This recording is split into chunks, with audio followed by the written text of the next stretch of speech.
मी Manoj Jarange पाटलाला phone करून सांगितलं होतं, हे तुम्ही मनोज दादाला माझ्या मागणं विचारू शकता की तू वाटेल ते कर, तुझ्या सगळ्या आंदोलनाला मी बरोबर आहे. का दादा, तर इकडे आंदोलनाला पाणी, चाय, नाश्ता या सोमाया ग्राउंडवर ज्या वेळेला ज्या कोणी मदत केली त्याच्यामध्ये एक मदत करणारा माणूस मी होतो. 25,000 पाण्याच्या बाटल्या, जेवणासाठीची व्यवस्था मी केली. मी जाऊन तिथे दंडोरा नाही पिटला, मी पैसे दिले, मी पैसे दिले, मी पैसे दिले. हे माझ्या समाजाचं आंदोलन होतं, माझ्या महाराष्ट्रातल्या लोकांचं आंदोलन होतं. त्यासाठी केलं आम्ही दंडोरा पिटून नाही केलं. पण त्याची चूक काय होती, तो देवेंद्र फडणवीसांच्या आईवर नाही बोलला पाहिजे, तो देवेंद्र फडणवीसवर वैयक्तिक नाही बोलला पाहिजे. आणि म्हणून मी त्याला उत्तर दिलं.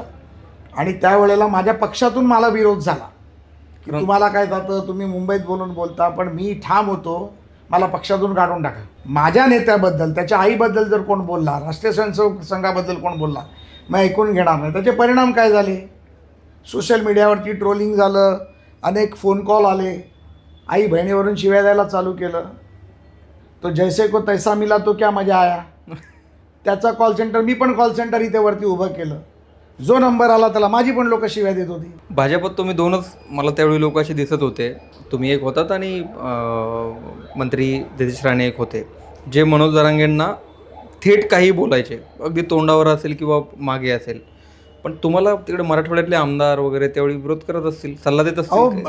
अख्ख्या बैठकीत देवेंद्र फडणवीसांसमोर मला विरोध केला लोकांनी. पण मी माझ्या भूमिकेवर ठाम होतो. मी माझ्या नेत्याच्याबद्दल ऐकणार नाही, त्याच्या आईबद्दल बोललेलं ऐकणार नाही.